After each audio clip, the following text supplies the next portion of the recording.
Grenelle des violences conjugales se tiendra à la rentrée le 3 septembre prochain à Matignon, au siège du ministère français du siège du Premier ministre. En 2018, 121 femmes ont été tuées par leur conjoint ou ex-compagnon, soit une toutes les 3 jours.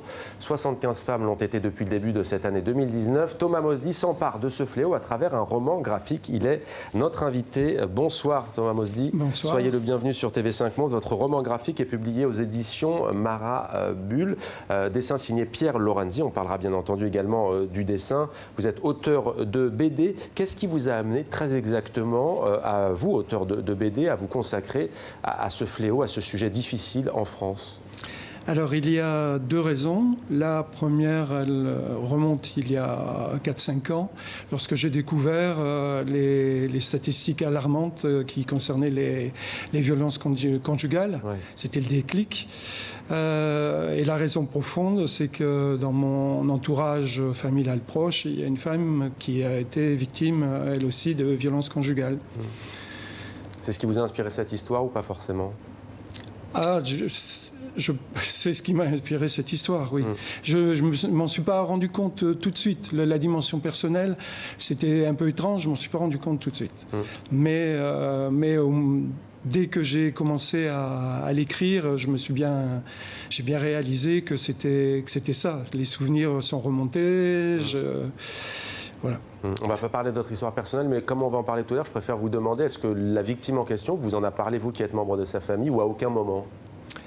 Alors, adolescent, j'ai pu le constater à un moment donné. Et puis, je suis même intervenu. Mais après, bon, voilà, on devient adulte et puis les vies se séparent. Mais pour elle, les violences conjugales ont continué. Ouais. Et les souvenirs donc qui reviennent. Alors vous racontez le cycle infernal qui se met en place dans les affaires de violences conjugales. Pourtant, au départ, tout commence de manière idyllique, merveilleuse entre Mélanie et Romain. Qui sont-ils au juste? Ce sont des gens comme tout le monde, voilà, qui vont se retrouver impliqués dans ce problème de violence conjugale, mais ils n'ont rien de particulier à la base. Elle, c'est une ancienne secrétaire de direction. Lui, il est représentant commercial automobile. Voilà. Et elle va quitter son poste. Alors, elle a quitté son poste. Il lui a fait quitter son poste. Ouais. Parce que justement, les hommes violents sont des grands manipulateurs et cherchent à isoler leurs victimes. Donc, ils les isolent de leur famille, de leurs amis, de leur... voilà, même ils s'arrangent pour que même professionnellement, elles arrêtent de travailler. Elle est isolée, elle s'occupe donc du foyer, de la maison, de la petite Lilou qui a 5 ans notamment. Est-ce que cette femme victime de violence, Mélanie, va à un moment donné parler dans votre histoire à des proches? Alors c'est très progressif.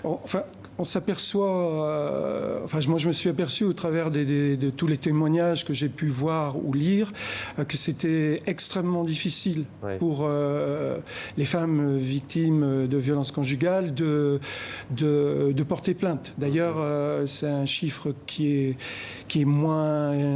apparaît moins dans les statistiques, mais c'est une minorité de femmes qui portent plainte. Il y a une femme sur 10, je crois, qui porte plainte. Alors, il y a le thème de la jalousie qui revient beaucoup. La jalousie excessive, c'est un premier signal. Par exemple, elle décroche le téléphone à un moment donné. Elle lui dit « Allô, c'est toi ?» parce qu'il y a un silence, on imagine. Et il lui répond « Pourquoi ce pourrait être quelqu'un d'autre ?» lui dit-il. Il y a une autre scène, on voit d'ailleurs la planche à l'image. Elle était en train de faire des courses. Il y a une autre planche de ce roman graphique où ils sont à la plage. Et alors là, il la scrute au moindre regard. « Pourquoi tu regardes un tel ? Pourquoi ceci ? Pourquoi cela ?» C'est maladif. Complètement. On s'aperçoit aussi, au travers des différents témoignages, que le processus qui est engagé dans les violences conjugales est à quelques nuances près toujours le même. Donc au départ, eh bien, il y a le coup de foudre. cette relation amoureuse qui démarre sur les chapeaux de roue, l'homme qui paraît parfait, et un des premiers signes, c'est effectivement des manifestations de jalousie. De possessivité aussi. Ouais. Autre dessin aussi, c'est lorsqu'elle est avec un ami, il lui demande qu'est-ce que tu t'es fait, tu t'es blessé, elle dit je suis tombée de l'échelle, je crois. Voilà. Et là, la réponse est terrible de son interlocuteur. Que lui dit-il? Elle a été une nouvelle fois battue et donc elle a un problème, elle boite, donc c'est bien visible. Et dans ces cas-là, les victimes cherchent à donner le change à leur entourage. Et lui répond, c'est ce que ma mère disait aussi à chaque fois que mon père la battait. Ouais. Alors, on va peut-être écouter maintenant la sœur d'une victime qui a été tuée, ça s'est passé en Corse, qui a été tuée par son ex-conjoint. Une amie donc de Julie Douib témoigne, elle s'appelle Céline Lonivray, elle s'adresse directement à la secrétaire d'État française en charge de l'égalité femmes-hommes, Marlène Schiappa. Écoutez. Peut-être tout à l'heure, nous n'avons pas donc le sonore de cette femme. En fait, elle s'adresse à elle en lui demandant, on va l'écouter alors. Allez. Madame Schiappa, on a besoin de vous. Vraiment, on a besoin de vous et ce Grenelle sera très bien, très important. Mais vraiment, il faut des mesures d'urgence, quoi. Demain, ça peut être nos sœurs, nos filles, vos enfants. On a besoin de vous. Entendez-nous, s'il vous plaît. Voilà, visiblement Marlène Schiappa a entendu, puisqu'il y aura un Grenelle en France. Quand on parle de Grenelle, on en a parlé pour l'environnement notamment. Là, il s'agit donc des violences faites aux femmes et des violences conjugales. Ça vous paraît une bonne mesure? La France se voit souvent reprocher de ne pas mettre assez d'argent sur la table, par exemple. L'Espagne, pays voisin qui est confronté au fléau, a mis 1 milliard d'euros sur la table. Votre réaction à ce sujet? L'Espagne connaissait aussi des problèmes de violence conjugale plus importants, d'après ce que j'ai pu lire.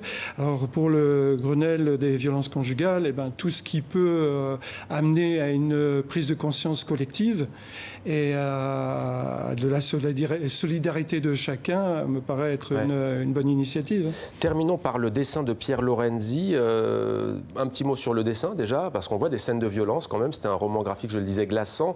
Et qu'est-ce que ça apporte, le roman graphique, sur un sujet aussi sensible? Alors, Pierre a amené tout son talent et sa sensibilité dans cette histoire. Il amène une certaine douceur aussi qui adoucit un petit peu le propos. Roman graphique, c'est entre le roman et le cinéma. Ça mène une dimension visuelle et qui est très forte grâce à Pierre. Merci beaucoup Thomas Mosdy pour ce roman graphique Une place au paradis. C'est avec Pierre Lorenzi au dessin. Les féminicides, il en est question sur Terrienne, le site internet de TV5 Monde dédié à l'actualité, à la condition des femmes dans le monde. Merci Thomas Mosdy, merci. Merci beaucoup. L'actualité